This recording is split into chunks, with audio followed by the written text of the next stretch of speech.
So basically, what I wanted to do was talk about your art. I might dab a little into your career, how you got started, how I was Yes. there at the beginning when we were first in Miss Jones's class, and you were dabbling Oh in your yeah. watercolors and all that, and then we'll talk about the pieces that I've decided to use and the ones that I'm thinking about using for the different singles, and give you an opportunity to talk about your methodology and the way you paint and what inspires you. How about that? Okay. Sounds good. Yeah, so let's talk about who is Stacey Brown and Stacey Brown Art and how you got started. Like I said, I remember, yeah, I like to tell people that I was kind of there at the origin when we were in Miss Jones's class together back in high school, and you would bring your watercolors in class, and you would just be Oh yeah. dabbling right there in class Yeah. because Yeah. we didn't have any work. She was a sub, Right. right? We had sub. Exactly. You would, Yeah. I was just bored, man. yeah. That, that stuff just didn't really like make sense to me. I was just like, okay, I need to do something to occupy my time and do Right, something that I really love. I right. didn't feel like I was really I always felt like an outcast in Yeah. that space, and so I just accepted it, and that's that's the way it turned out, man. I would be in class doodling and whatnot, and Yeah. that's what made me feel whole and feel worthy, you Right. know. Right. And it all started then, and and now here I am, I know. Yeah, I would tell people I'm so proud of Stacy because the people that don't know the story, I'll tell it for the listeners.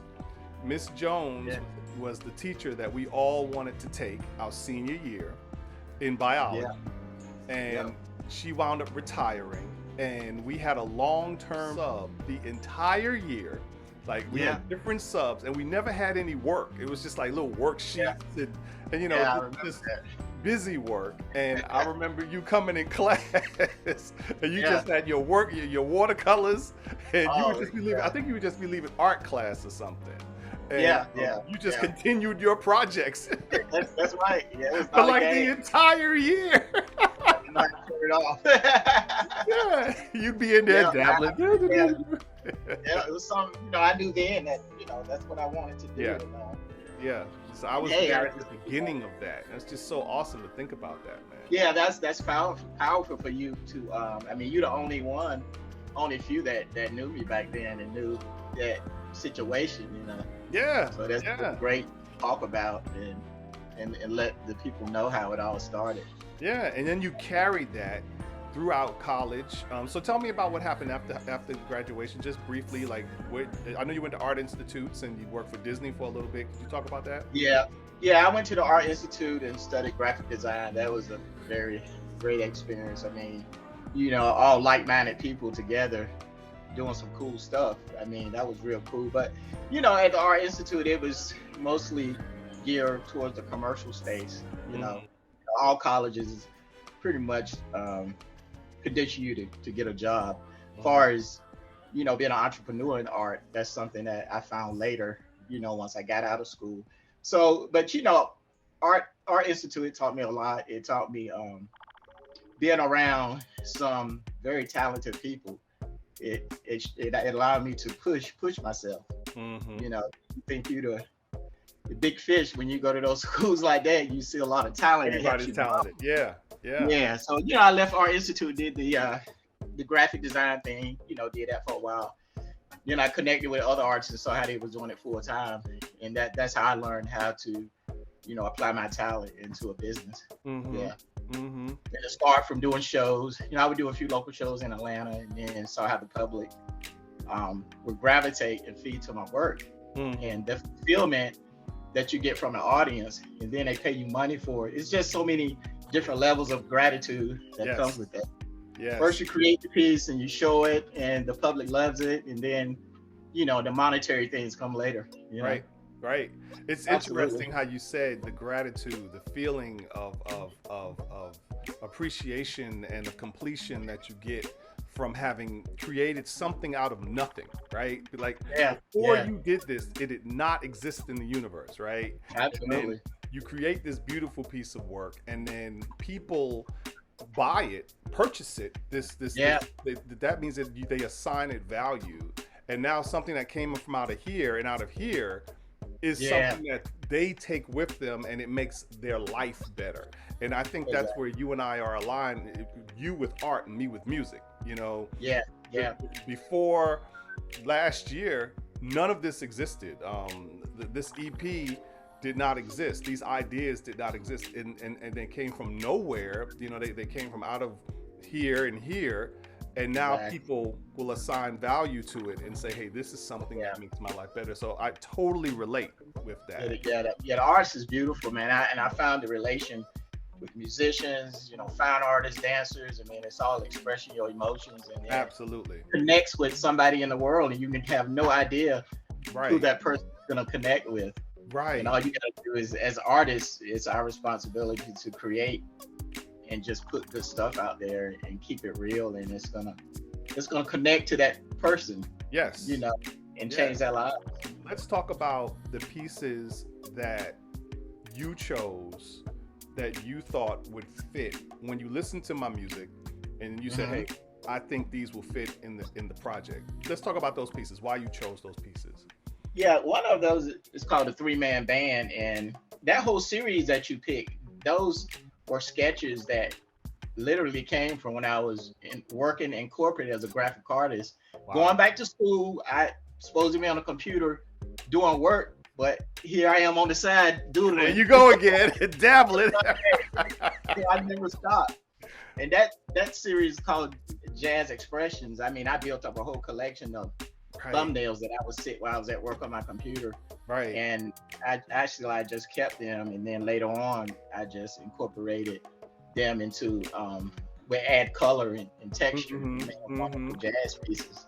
Yeah. And I would listen to some cool Miles and Coltrane, you know, a lot of the old school artists, you know, when I was creating those series. Yeah. And that's how it connected. And listening to your music, it just flows with the melody and all that, and so it was a perfect collaboration, I think. Right, absolutely, yeah. And I let my songwriters hear it, and they love, I guess, the 3-Man. That's the one with that I'm using as the cover art. Is that the name of it? Yep, it's called a 3-Man Band. Yep. It's awesome.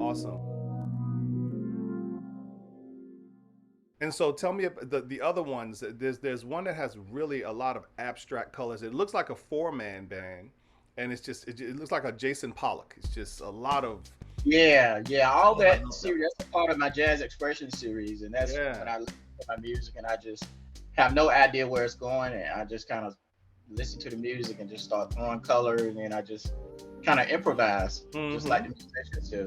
And it's a nice collaboration. We had to get together and do something live like that. You know, and you know, I remember seeing it in the movie. I think it may have been some Tyler Perry movie. The guy is up there doing poetry, and then there's a girl in the back singing, and then there's a guy over to the side doing the improvisation. I thought that was amazing, and that's what I thought about when I came up with this EP. You know, the music that I'm writing, it doesn't really fit today. It's probably an edge above what you would hear on the radio. You know, you got a lot of trap music. I'm not going to pass judgment. That's what people like. Oh yeah. You hear a lot of R&B. The R&B starts to sound the same. My music has another edge to it, and that's why I named it The Rise of the Next Afro Future Renaissance, the next step in what's coming. And I think that'll be a melding of so many different genres, of so many different ways of expression and art form. And I look forward to that day, and I wanted to apply that to the philosophy of this music. It has a nice R&B old school feel to it. Yes, I agree. I totally agree. Sax Man, part of my Jazz Expression series. And that original piece, that's acrylic. That was done on glass. And that technique, I would paint on glass and literally break it. So if you see the lines, those are separate breaks in the glass. Which kind of, you know, it represents the melody and music. How music have different breaks, and so forth in the melody. So that was pretty interesting. The breaking glass. That my daughter, when she was little, she stepped on a piece, and it broke. And I was just like, wait a minute, that's kind of neat. Hey, wait a minute, this could work. So I hadn't did that. I hadn't did the broken glass in a while. That's kind of like my throwback. I may get it back into it again, but Yeah. Yeah, we call those funky mistakes, golden nugget. Yep. Because Yep. sometimes the mistakes are as good as the intention, right? Yeah, That's exactly, spontaneity. exactly. And that's what's great about being an artist. We can see that, a lot Yeah. of people. Yeah. Let me see if I can No, open don't up do all that. 12.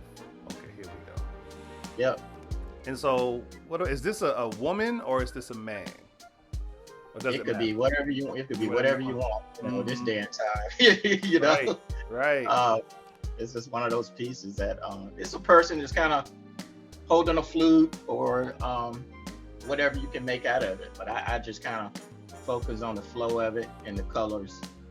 Awesome. It could have been something going on with the tune that, and when I create these, first I create a line drawing. I would literally take a marker and just start moving my pen around, and I don't lift it up until something is done. Then I kind Wow. of look at it, and I go with whatever, I Wow. go with whatever comes out. I remember my instructor at the Art Institute. He used Prince for example. He said, once you become experienced as an artist, that's even with music or just whatever. Once you're confident, you can just kind of like almost just let it come out naturally. And you have to be like, okay, that's it. Absolutely. Yeah. This is Like, what I I like feel. drop the mic, Yeah. Yeah. It's There's done. an adage that says you're not an expert in something until you've done it for 10,000 hours, until you've studied Yeah. something for 10,000 hours. And when you get our age, Yeah. you've had Yep. hundreds of thousands of hours. So Right, yeah, even your mistakes are good. it's great. Yeah. Exactly. Yeah, you get to a point you don't have to, need nobody's opinion. You just put it out there and you know it's fresh Right. and just roll with it. Awesome stuff. Is this the same series? Yep, it's the same series. Simple shape, but powerful. He's playing the piano, Mm-hmm. and he's just doing his thing. It's a very, very powerful, simple design. Right. So do the Piano, man. the line with the 3 dots, is that an indication of movement, like in the comic? Yeah, it represents movement of, our soul and the melody, and the 3 Mhm. dots kind of represents love, joy, and peace. Oh wow. 3 dots in there, and they're in motion, which we need to keep those elements moving. I love it. I love it. Yeah. And I noticed. So, tell me this, and this is, I dabble in art, and I have an appreciation for art. But I notice when you have a series, I notice there's the same color palette. Like you're using the same color reds and the same color yellows. I'm assuming that's intentional. It's probably the mood I'm in when I'm creating. A lot of times I don't even like do it intentional. It's pretty much probably the mood I'm in. Like if I do a painting one day, like the next day, the whole palette could be different. Yeah. Yeah. Okay. It's a little bit of intention there, but a lot of times I don't really think about it too much. So It's what? kind of like you doing music, how you in a flow. Yeah. And if you do like 10 songs, whatever that flow is, it's pretty much gonna have that same kind of style with it. Mm-hmm. Mm-hmm. You're doing a series of music. I'm sure it's kind of probably the same way with you guys. Very good. Yeah, absolutely. I mean, there are some times when I'll start a song and I'll think about my canvas, the canvas that I'm going to use as the soundscape. And I'll go directly to another song and say, I like what I did in this song and it fits for that song. And sometimes I'll just reuse the sounds and see what more I can make with those same sounds that I just made. Absolutely. Yeah, mix it up. Yeah. Yeah. And so this is another on glass, right? I can see the crack. Yep. And is this Yep. another Piano Man? Yep, that's Piano Man too. Okay. And a lot of those pieces, by listening to those old jazz songs, I put the you look at it, it has like a old school 50s feel to it with the hat and bow tie. Kind of keep that class and elegance in there. Right. Just with the simple bow tie and the hat, it just brings class to the piece. It does. Yep. and you got the three dots under the tie. Yeah, I noticed. You said You love, know, peace, and joy. love, joy, peace, or however you want to arrange it. Amazing. And so this looks like a person on either a guitar or on a guitar of some sort. Yeah, a guitar, whatever you want to. You know, it's kind of like they futuristic. Mm-hmm. That was exactly why I wanted them. Yep.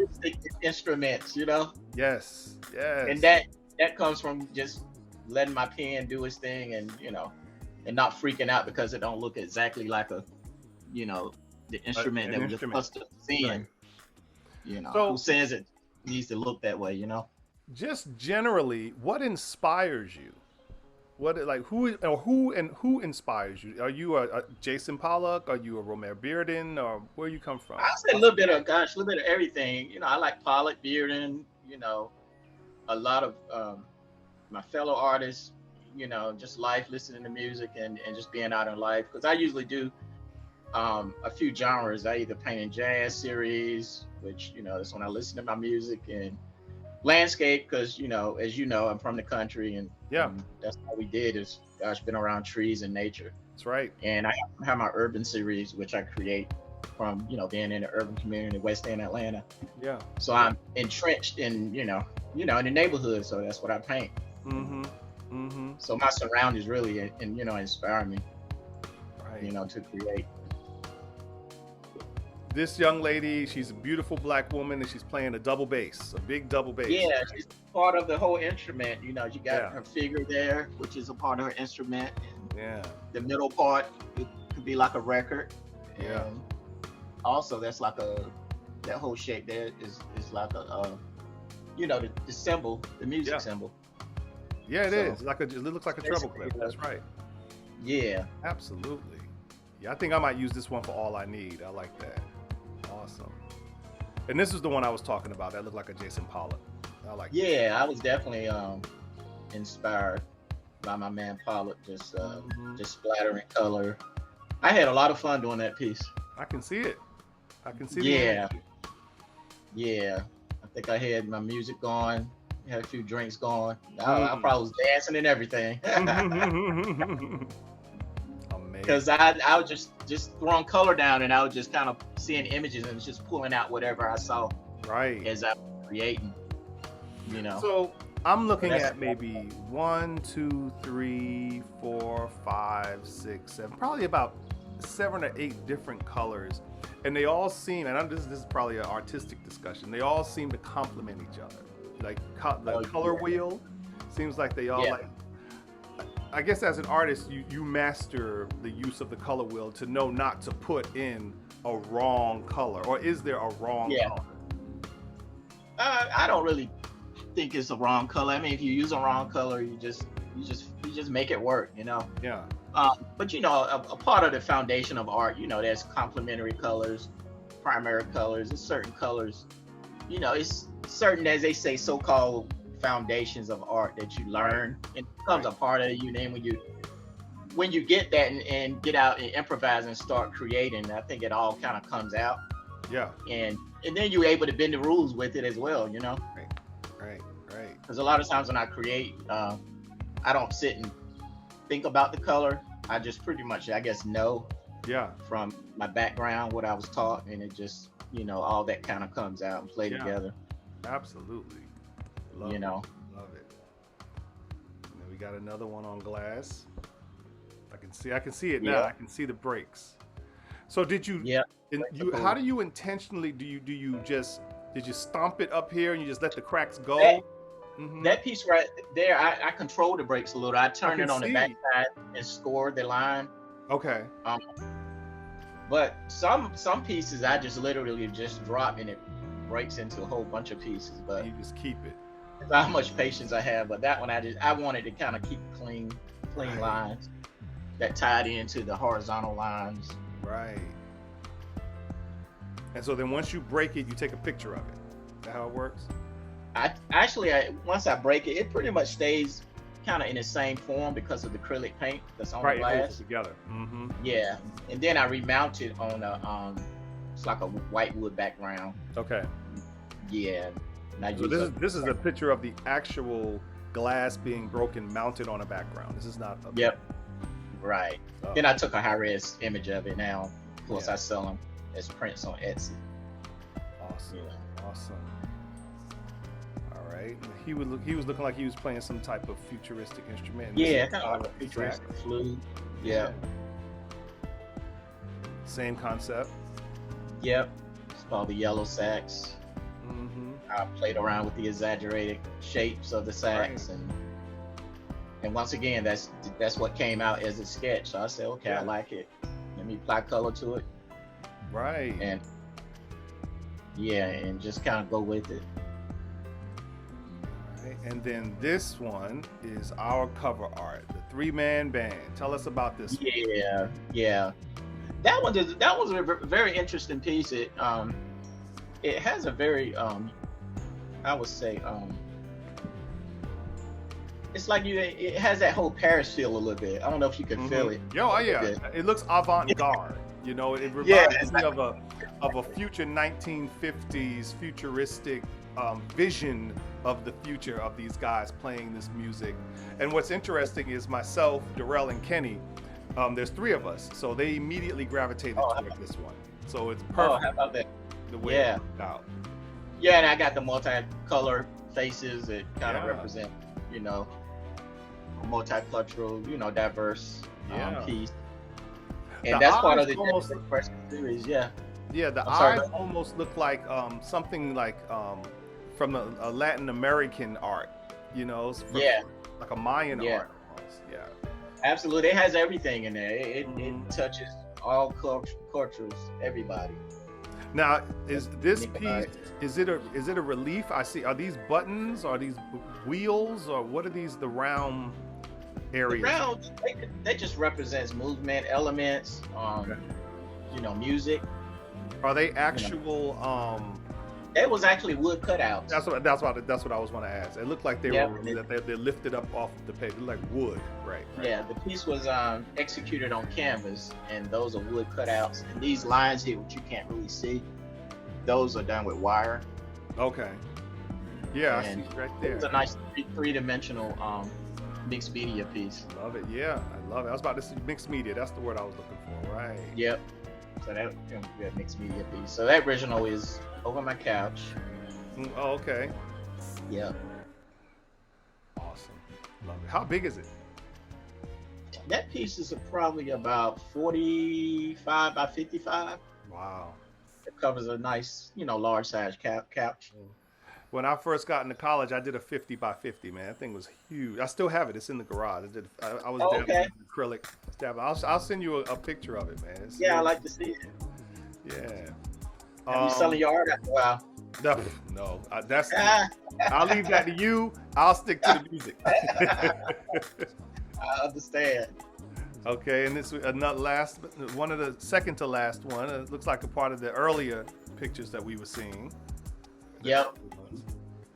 He's blowing the sax, and these lines right here, that kind of represents like a jacket. Your tuxedo, the shape of Right of here? your tuxedo. Yeah, the lapel. Yeah, that shape. Mm-hmm. Yeah, the lapel, exactly.